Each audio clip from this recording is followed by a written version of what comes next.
I'm going to talk about how I've grown into loving and accepting myself for my autism. So let me tell you a little bit about myself. I'm 22 years old, I'm a woman, I'm autistic, as mentioned earlier. I trained as a classical musician for 3 years on clarinet, and I'm navigating this crazy, beautiful thing that we call life. So I have always been a bit of a square peg in a round hole. And as a kid, I couldn't understand why I found spaces and places to be so loud and overwhelming. I couldn't understand why books and music made more sense to me than people. And to be honest, part of me was just really happy existing in the world of my many special interests.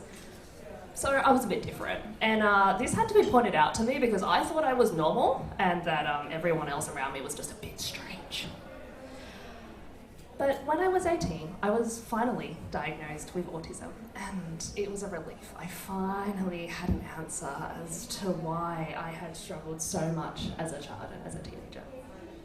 But once I had my diagnosis, I was cautious to just really own my autism and to just embrace and accept that part of me.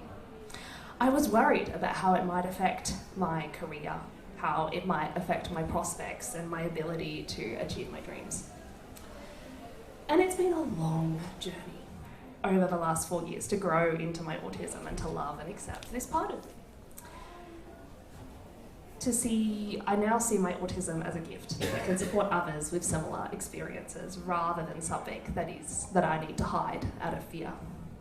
And I often think back to my first clarinet teacher at university. So when I started my degree, I just had my diagnosis and I was super duper excited and brimming with hope and dreams of using music as a way to help people.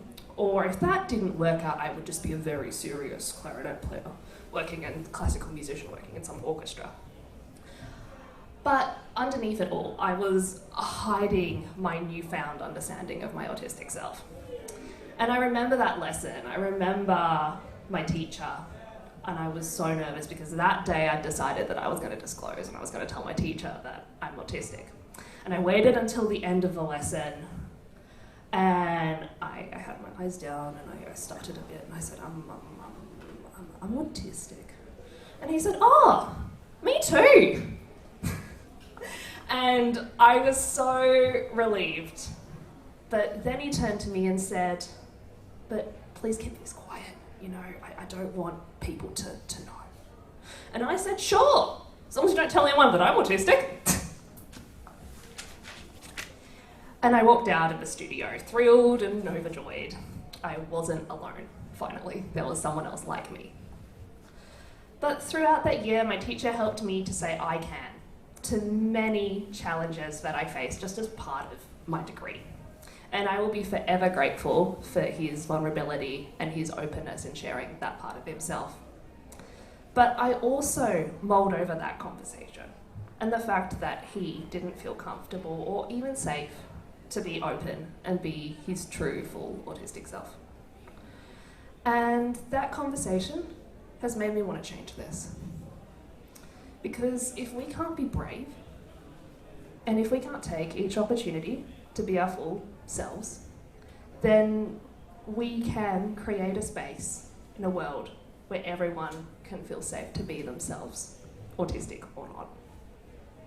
Thanks.